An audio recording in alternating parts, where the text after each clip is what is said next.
Estamos de volta e o assunto desse bloco é a Série B. A Chape joga amanhã contra o Paysandu. Eduardo Florão tem as informações do Verdão. Pode rodar, fala, Florão! Oi, Mancha, boa tarde pra você, boa tarde ao pessoal ligado com a gente no Clube da Bola. Chapecoense joga amanhã aqui na Arena Condá contra o Paysandu, segundo jogo consecutivo dentro de casa, depois da derrota pro Operário na última segunda-feira. E a Chape tenta se reequilibrar depois desse tropeço que não estava nos planos. Essa é a verdade, Chapecoense não contava com esse Operário, vai ter que buscar de volta uma vitória agora contra o Paysandu. E a Arena Condá não tem sido a fortaleza que já foi em outros tempos. Nesse ano, nessa temporada, a Chapecoense tem apenas 3 vitórias dentro de casa. Na Série B, apenas na estreia contra o Ituano. O aproveitamento de toda a temporada, jogando na Arena Condá, de 39,4%. De certa maneira, tem afastado o torcedor das arquibancadas, tem deixado dúvida sobre o quanto a Chapecoense é forte também jogando dentro de casa, até porque o aproveitamento não é só nesse ano que é ruim, nas últimas 2 temporadas também, abaixo dos 50%. Então a Chapecoense tem essa questão estatística para lidar, mas também os problemas dentro de campo. Afinal de contas, Marcelinho, lateral direito, está suspenso pelo 3º cartão amarelo, JP Galvão e Thiago Henrique estão no departamento médico, então o Mailton deve ser o titular da posição, ele que estava jogando mais como atacante. No meio de campo, Foguinho, suspenso pelo 3º cartão amarelo, também está fora do jogo. Por outro lado, Giovanni Augusto volta a ficar à disposição ao técnico Roberto Louser. Para ter uma ideia, a Chapecoense hoje tem jogadores no elenco profissional. Desses 32, 9 estão lesionados, mas as baixas por cartão amarelo, então a Chapecoense tem sérios problemas, precisa contar com as categorias de base aí para compor esse time, para levar a campo para esse jogo contra o Paysandu, um elenco pequeno e com os problemas aí de lesão e também de suspensão acaba ficando ainda pior, mas mesmo assim não tem desculpa, tem que vencer o Paysandu para se recuperar nessa Série B. Mancha, volto contigo. Valeu, Florão. Badá, vou pegar uma informação que o Florão passou ali e vou transformar numa pergunta para você. Falou que o torcedor está um pouco desanimado. Você que anda aí pelas ruas de Chapecó, né? Para bater selfie com a galera, trocar uma ideia. Tem sentido isso também? É aquela equação simples, né? O time está bem, o torcedor vai. O time está mal, o torcedor abandona um pouquinho. É assim também por aí? É assim, exatamente isso. O que acontece, Mancha, e não é só esse ano. A última grande alegria que o torcedor da Chapecoense teve foi com o técnico Roberto Louser em 2020. Em 2020, quando a Chapecoense conquistou o campeonato estadual e de forma surpreendente conquistou o título da Série B. Era um baita time, era um timaço que a Chapecoense tinha em 2020. O William Oliveira, que é o artilheiro da Série A, fez 2 gols aí no meio de semana contra o Atlético Mineiro lá no Vila Nova. Ele jogou aqui. Então, 2020, 2021 foi uma desgraça a campanha no Campeonato Catarinense e na Série A do Campeonato Brasileiro. E os últimos 2 anos, a Chapecoense, o ano passado, escapou do rebaixamento na última rodada. E no ano anterior, na penúltima rodada. Aí foi feita uma nova diretoria, muito embora a maior parte desses atuais dirigentes estava no anterior, né, e se criou uma expectativa de que esse ano pudesse ser melhor, de que esse ano o time seria melhor, né, mas aí já foi mal no Campeonato Catarinense, escapou do rebaixamento na última rodada, e além disso ainda o William Oliveira está no Vitória da Bahia, me confundi, me perdoe. E aí no Campeonato Catarinense escapou rodada por conta de combinação de resultados. E até agora, na Série B, começou bem, chegou a estar no G4, aí a gente ficou empolgado, animado, né? Poderia ser diferente, mas aos poucos o time foi perdendo força. Perdendo jogadores, aquilo que o Dudu falou ali no vídeo, são 9 desfalques, não tem centroavante. 3 centroavantes, os 3 estão lesionados, e o Humberto Louser vai poder falar mais a respeito disso daqui a pouquinho. Então o time oscila bastante, mas vinha de 2 boas atuações fora de casa. Quando empatou com o Avaí, zonas. Aí se criou a expectativa de que pudesse ganhar do Operário também. Mas aí contra o Operário, o time até começou bem, começou pressionando, criando oportunidades, mas é um problema recorrente da Chapecoense. Acaba que os jogadores, me parece que o torcedor fica impaciente, essa impaciência se transfere para dentro de campo e aí o time vai caindo de produção e os adversários, todo mundo conhece todo mundo acompanha os adversários. E aí parece que os adversários eles sabem, olha, vamos segurar o primeiro tempo, vamos controlar o primeiro tempo, porque no segundo tempo eles ficam impacientes e aí podemos nos aproveitar disso. E foi o que fez o Operário. O Chapecoense começou bem contra o Operário, começou atacando, criando oportunidades, desperdiçando oportunidades, mas aos poucos o time foi perdendo a intensidade. E aí o Operário no segundo tempo controlou o jogo e acabou fazendo gol e saindo com a vitória, e a Chapecoense não teve forças para reagir. E aí, naturalmente, que o torcedor não fica tão empolgado, fica desanimado, né? Porque ninguém questiona o trabalho do Humberto Loser, muito pelo contrário, todo mundo reconhece a qualidade do trabalho dele, a gente conhece muito bem ele, sabe que está tentando fazer o melhor. Às vezes falta qualidade de elenco e opções. Tanto é que você tem 32 jogadores aí, não tem 9, fica difícil, fica complicado. E isso aí gera uma preocupação, sim, mas daqui a pouco a gente pode conversar a respeito disso também com o Humberto Loser. Legal. Deixa eu falar com a Drica, né? Que a Drica tá com essa linha direta com o Chapecó, com o Badá, Joinville, Chapecó, norte e oeste do estado. O Operário tem sido um adversário complicado, né? Dentro e fora de casa, está bem colocado na tabela, o Operário de Ponta Grossa. A força do futebol paranaense surgindo, já que o próprio Paraná andou meio sumindo aí dos holofotes. Ai, Mancha, eu acredito que o Operário já é há algum tempo, né?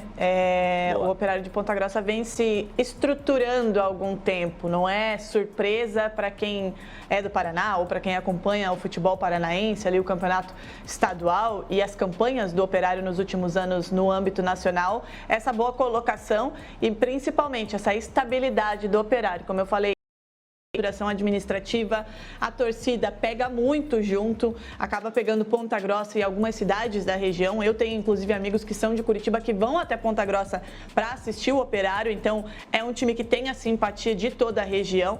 E aí quando você tem administrativamente um clube que está se organizando, que investe, né, com os pés no chão, a torcida que abraça junto, a gente tem esses resultados que o Operário tem tido no âmbito estadual e também no âmbito nacional. Então eu acho que para quem é do Paraná e para quem acompanha essas séries do futebol, não é surpresa.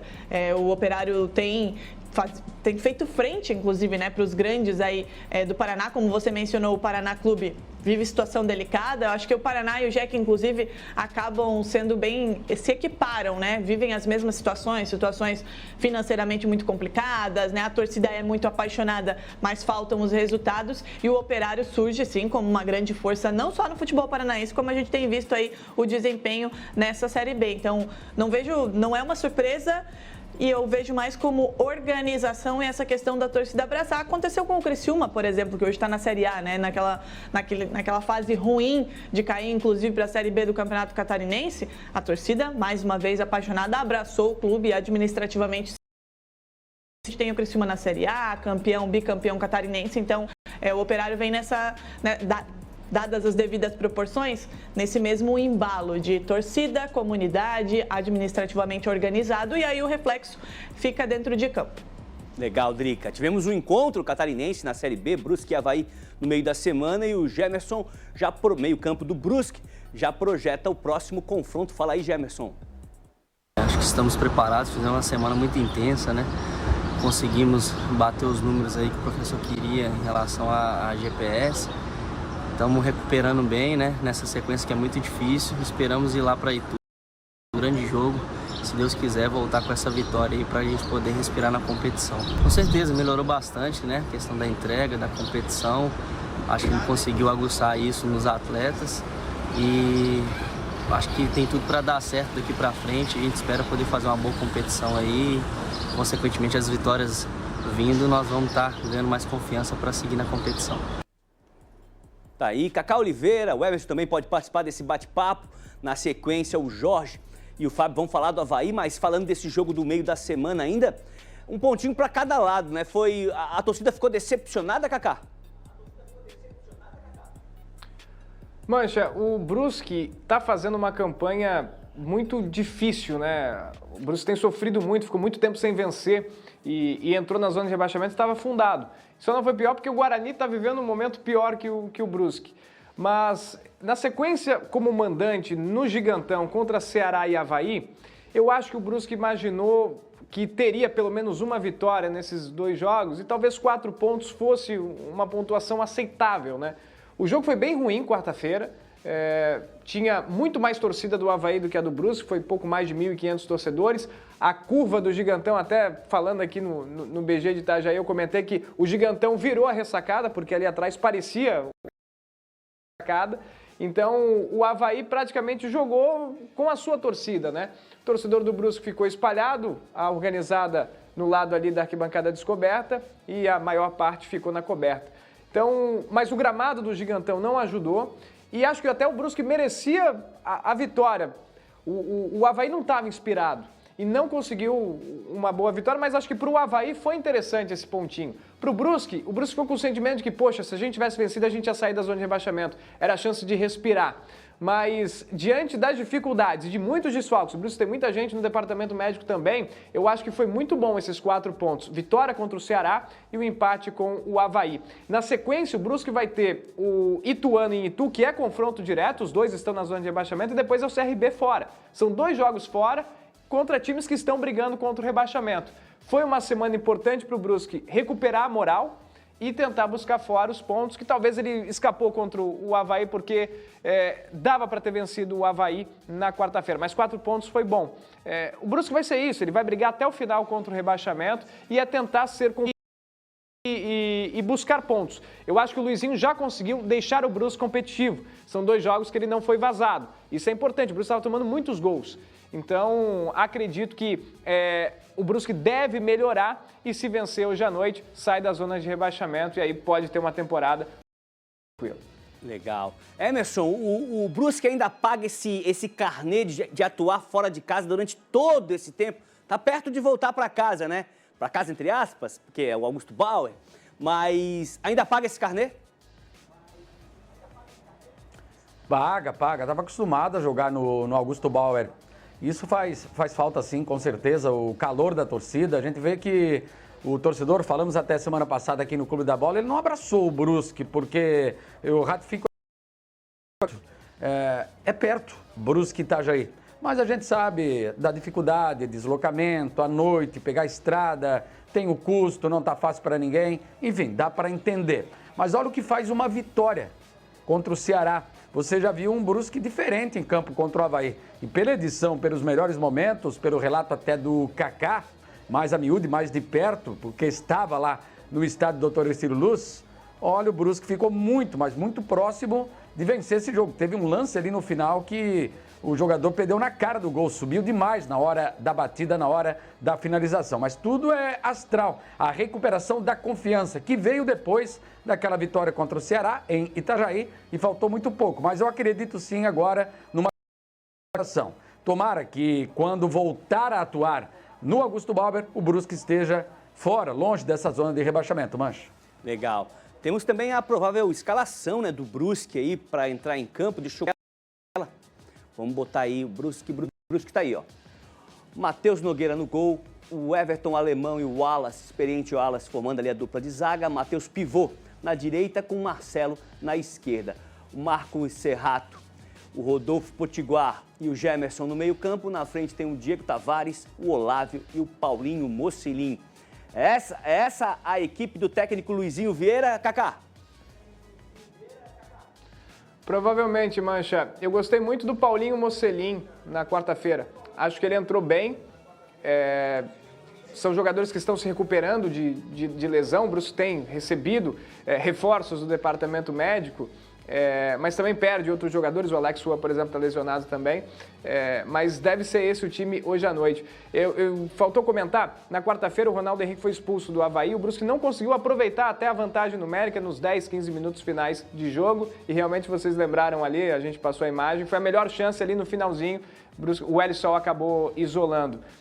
Então, acredito que deve ser sim esse Brusque para hoje à noite. contra o Ituano. E interessante que em 2019, Brusque e Ituano subiram juntos para a Série C do Brasileiro. O Brusque eliminou o Ituano na semifinal daquela campanha, depois que o Brusque foi campeão da Série D do Brasileiro. Então é um time que o Brusque conhece.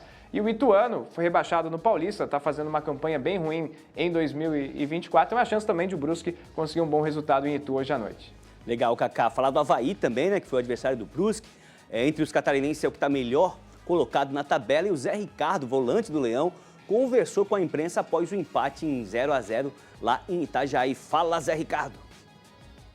A gente conseguiu um empate, ponto importante, temos que valorizar.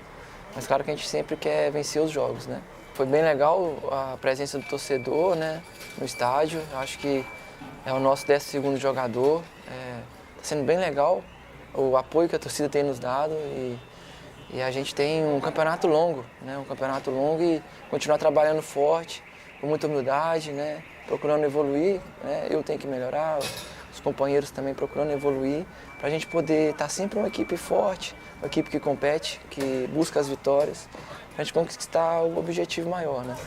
Lá sempre é muito difícil jogar, né? Joguei 10 anos lá, tem muitos amigos lá, a gente espera poder ir lá e vencer do América, fazer um bom jogo, mas sabe que não vai ser um jogo fácil, né? Difícil jogar na Independência e espero que a gente possa fazer um grande jogo e buscar a vitória.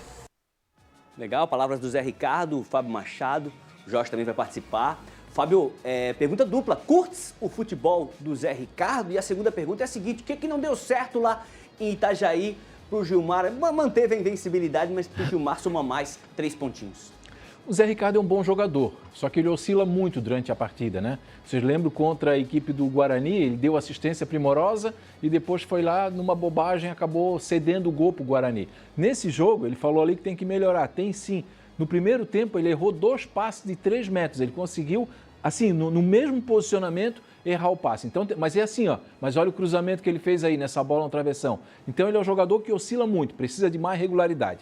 Mancha, para analisar esse empate do Avaí contra a equipe do Brusque, eu preciso separar rapidamente. Primeiro, o aspecto geral. O Avaí está bem, está na parte de cima da tabela, está brigando pelo acesso, então a gente pode computar como um ponto conquistado. Beleza. Mantém aí a invencibilidade do Gilmar Dalpozo. Então, por esse chamado copo meio cheio, né? É o copo meio cheio. Beleza, uma situação favorável ao Avaí. Agora eu vou fazer um recorte do jogo, só do jogo da partida. Esse foi o pior jogo do Avaí no comando do Gilmar Dalpozo. E não sou eu que estou falando, são os números. O Avaí teve apenas 39% de posse de bola, ou seja, o Avaí não conseguiu reter a bola, não conseguiu povoar o meio de campo, que é uma das características do time do Gilmar, e o Avaí sofreu muito na partida. Nós temos aí o César salvando, aquele lance ali do segundo tempo, que o menino lá do Brusque perdeu um gol na cara do gol. Então, fazendo o recorte da partida, não gostei da presença do Avaí. E vou chamar atenção aqui para uma coisa, tá? É um alerta. Os últimos 3 jogos do Avaí foram complicados. O Avaí sofreu contra o Guarani, não conseguiu vencer a Chapecoense e não conseguiu vencer o Brusque. O que significa isso? Que tem que aumentar o sarrafo, porque daqui em diante a briga do Avaí mudou agora. Antes o Avaí brigava contra o rebaixamento. Agora o Avaí vai ter que brigar para se manter no G4. E aí vai ter que jogar mais bola do que está jogando. Tem que contratar, tem que trazer o Love, mas não pode ficar só no Wagner Love. O Avaí tem que entender o seguinte, é uma virada daqui para frente. Então, se não tiver um time qualificado, não vai brigar pelo acesso. Legal. Jorge, a gente falou do Wagner Love no início do programa, o Fábio acabou de citar ele, jogador que deve estar chegando na ressacada aí nos próximos dias. E eu li algum comentário, né? Eu leio comentários, adoro ler os comentáriozinhos aí na internet, para saber o que a galera tá pensando. Lê minha coluna, não? Todo dia, né? Todo bom. dia. Bom. E alguém falou assim, o Wagner Love vai chegar, vai sacudir o ambiente, vai tirar quem? Só se existe uma cláusula dizendo que o cara tem que ser titular, né? Porque inicialmente não precisa mexer no time, já que o time está indo bem, apesar da oscilação observada pelo Fábio. Não vem para ser titular o Wagner Love de forma alguma. O Gilmar vai manter esse esquema que ele está implementando no Avaí, né? São 8 jogos sob o comando dele, o Avaí mudou a forma em relação ao período do Barroca e está funcionando com os 2 atacantes ali, com o Garcês e o Igor. E o Wagner Love aparece como uma opção para entrar no segundo tempo, numa possível ausência de um dos 2 no segundo tempo. Nesse jogo específico contra o Brusque, o Avaí teve muita dificuldade na criação, porque não teve o Giovani e também o William Maranhão. E também na questão do campo, no gramado do estádio Dr. Ercílio Luz, está bastante castigado, bastante. O Barra também joga lá pela Série D, então tem essa questão em comparação com o gramado da ressacada, essa parte técnica. No próximo jogo contra o América Mineiro, na terça-feira, é uma pedreira, é um adversário que vai fazer o Avaí ter que subir o seu nível dentro da Série B para que ele consiga uma vitória e se mantenha dentro do G4. A gente já falou até, pegando uma frase da antiga do Geninho, não precisa estar no G4 o campeonato inteiro. Na última rodada eu tenho que estar. Mas se tu ficar perto ali durante mais tempo, tu ficar mais acostumado. Igual tu deitar numa cama quentinha. Já tá quentinha, tá tudo certo. Não vai querer sair dali tão cedo. Então é isso que o Avaí tá tentando fazer. Ficar nessa cama quentinha mais tempo. Mancha, só para fechar, só para juntar os dois comentários, a chegada do Wagner Love, ela cria uma outra variável tática, técnica na equipe do Avaí. Porque o Avaí é o seguinte, o Avaí estava na parte de baixo, lá com o Barroca. Chegou o Gilmar, beleza, ele conseguiu arrumar o time. Só que chega um momento em que o Avaí começa já a ser conhecido pelos adversários. Então o Avaí não pode ser time previsível. Então o próprio Gilmar já tem consciência disso, que tem que criar alternativas, variáveis para daqui para frente. Então a chegada do Love de um outro atleta, se tiver que mudar o esquema, muda. Não tem problema nenhum, desde que seja bem treinado. Agora concordo com o Jorge, esse aí vai ser um jogão aí, né? É o líder e vice-líder, né? A mesma pontuação. Legal. Ó, boa tarde, meninos. Lembrando que domingo, dia 29 de junho, domingo que vem, é sábado? Então, botamos errado aqui, ó, botou errado. Vamos ter no Escarpelão a despedida oficial dos ídolos eternos Fernandes e Wilson. Antes tarde do que nunca, a mensagem da Rô, da torcida Elas. O jogo é sábado, então, ou o jogo é domingo? É sábado, 29. O jogo é sábado. É sábado porque sábado, dia 29, é meu aniversário. Ah, sabe tudo. Ó, estou assistindo, mas estou gravando também. A Rô tem aquele equipamento diferenciado, ela grava o programa e assiste depois. Legal demais, Rô, obrigado pelo carinho. Claro que a gente vai falar bastante semana que vem desse jogo aí do Fernandes e do Wilson. Já que a gente falou do Figueira, será que a gente já pode soltar o Samuel aí, lateral Samuel, que vem sendo titular da equipe também, né? Conversou com a imprensa. Fala, Samuel. Com certeza a gente pensa no próximo jogo. Acho que o mais importante é a equipe que a gente vai enfrentar logo em seguida. Então, no caso, é o São Bernardo, né? Um jogo que não vai ser fácil, como qualquer outro jogo, mas que a gente mentalmente está com certeza confiante, independente se é dentro ou fora de casa, né? Figueirense, tu acha que voltou essa sorte para o Figueirense finalmente? Então, assim, no futebol, às vezes a gente pode pensar que tem um pouco de sorte ou não, mas acredito que o trabalho é respaldo, aquilo que acontece é respaldo do trabalho que tem sido feito, né? Claro que a gente tem oscilado algumas vezes, principalmente nos últimos jogos fora de casa, né? Isso acontece, infelizmente, mas mentalmente a gente está tranquilo, confiante. Com certeza essa vitória traz uma confiança muito boa para a gente, mas a gente deve continuar aumentando o pé no chão ainda, porque ainda está chegando só na metade do campeonato, né? Aí o Samuel disse, né, que não tem muita sorte, mas tem sorte sim no futebol também, Fábio. Fator sorte. O fator sorte, né? Mas o fator sorte, ele geralmente acompanha os competentes, né? Trabalho. É o trabalho, né? Tem o fator sorte? Claro que tem, mas tem que acompanhar os competentes. Uma vez perguntaram para o Michael Schumacher, né? O heptacampeão da Fórmula 1, por que muitas vezes ele ganhou prova que o carro da frente quebrou? Aí ele assim, ganhou prova porque eu sou o segundo colocado. Se eu fosse o quinto, sexto, eu não ia ganhar a prova. Então, a competência fez eu estar ali próximo, o primeiro quebrou, o que eu posso fazer? Vou para a bandeirada, né? Venceu o Confiança aí, o 2-0 em cima do Confiança, reencontrou a vitória, o Figueirense, na Série C, mas já vem um adversário difícil amanhã, tem São Bernardo e Figueirense. Olha, Mancha, só para falar um pouquinho desse jogo, vitória importante do Figueirense, eu não vou aqui tirar nenhum milímetro da importância da vitória desse jogo, porque quebrou aquela série negativa do Figueirense, de 3 derrotas, né, e um empate. Muito ruim, você não pode oscilar assim tanto, você não pode ficar na parte de baixo. Então, esse é o jogo que o Figueirense tinha que ganhar de qualquer jeito. Claro que o qualquer jeito aqui é uma força de expressão. Tinha que vencer. Mas não deu muito para fazer alguma análise técnica, não. Eu vou ser sincero, a fragilidade da equipe do Confiança, ela foi gritante, até porque tinha 4 jogadores a menos. Aí depois com bola rolando, né, Jorge? Ainda perdeu um zagueiro, Rafael, quer dizer, aí o árbitro teve que mexer de novo. Mas não interessa, o Figueirense fez a parte dele. Principalmente na primeira etapa, o Figueirense foi efetivo. Agora é evidente que vai subir o sarrafo, porque o Figueirense, dos próximos 5 jogos, 4 são fora de casa. Então vejam vocês a dificuldade que vai ter o Figueirense. O São Bernardo, que o Figueirense enfrenta amanhã, só perdeu um jogo. Dos 5 jogos que ele fez na casa dele, ele ganhou 4 e empatou 1. Então vejam a dificuldade que vai ter. E o Figueirense não conta, na minha avaliação, com o seu principal jogador. Nem nesse e nem no outro, que é o atacante Alisson, né? Um atacante de muita velocidade, um atacante que dá o corte para dentro, tem um chute muito rápido, né? Rasteiro, muito fatal. Não fez falta contra o Confiança, é bem verdade. Mas agora que aumenta um pouco a exigência, o Figueirense vai ter que achar, vai ter que contornar essa falta, essa ausência, né, sentida no ataque. Apesar do chute que a gente tá vendo ali do Pato, era o Pato, né? Era o Pato. Que invadiu ali pela penumbra, esquerda, né? chutou Aquela penumbra do Scarpelli atrás do gol ali. Chutou cruzado ali, bem, um chute que não foi legal. O Pato tem sido um dos destaques, né? Alguém chamou essa semana ele de craque. Eu acho que Peraí também, é um bom jogador, esforçado, tá sabendo representar a camisa pesada do Figueirense, né? O cara não desiste nunca, é meio aquático e terráqueo, como é que tem a história assim, o Pato? E, Jorge, na tua opinião, um bom jogador? O Pato é um bom jogador. Bom jogador. O sistema do Figueirense na Série C, um jogador muito importante pro que o João Bosco se propõe para fazer em campo, né? O jogador que joga na ponta esquerda, que se precisar, joga na direita, faz uma boa dupla com o Alisson, né? Que vai ficar distante fora aí, pelo menos até tem chance de jogar contra o Atlético, daqui 2 jogos.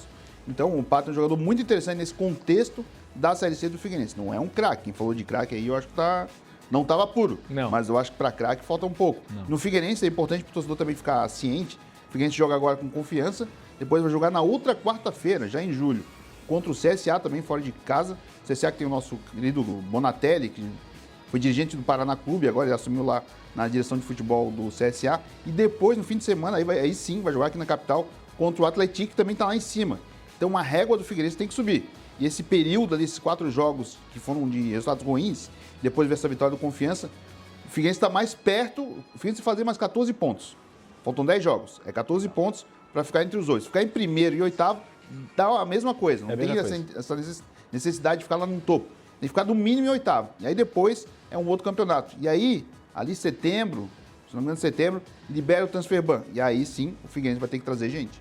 O Mancha, tu tinhas falado, era o Vicente Mateus, que ele costumava falar, né, de um jogador dele, né? Então a gente vai trazer agora para a realidade. O Pato é um jogador aquático e gramático. Gramático, né? Falei terráqueo, é gramático. O Pato assistindo, o Pato assiste o Clube da Bola, hein? Pato ninguém, não estou menosprezando, desprezando, né? Alguém falou que ele é craque, ele não é craque. É um jogador que chegou, está representando, hoje é um dos mais queridos aí entre a torcida, os baixinhos, né? A torcida mais jovem é do Figueirense. É o tamanho dele, né? O baixinho, o tamanho dele. A galera não, gosta assim, muito dele, do Alisson, né? Vamos lá. E claro, daqui a pouco vai ter mais história, capítulos serão escritos. O Pato tem identificação porque ele não se omite durante a partida. É o que eu falei, tá sempre... O Teto falou isso aí, ele corre o tempo inteiro, ele se entrega para o time. Mas tem um detalhe também, ele já deu preciosas assistências aí no campeonato estadual e nos últimos jogos. Então é um jogador fundamental e titular no time do Figueirense. E ficaram brabo um dia que eu falei que achei o cabelo do Pato legal. Teve um cara que mandou uma mensagem, que cabelo tem a ver com futebol? Eu falei, não falei que tem a ver com futebol, falei que achei legal o corte moderno da idade dele também por isso. Que ele acaba agradando aí a gurizada. Estilo. Estilo. Rápido intervalo e na volta Humberto Loser, técnico da Chapecoense, vai bater um papo ao vivo aqui com a gente. Já prepara aí a tua pergunta, é rapidinho.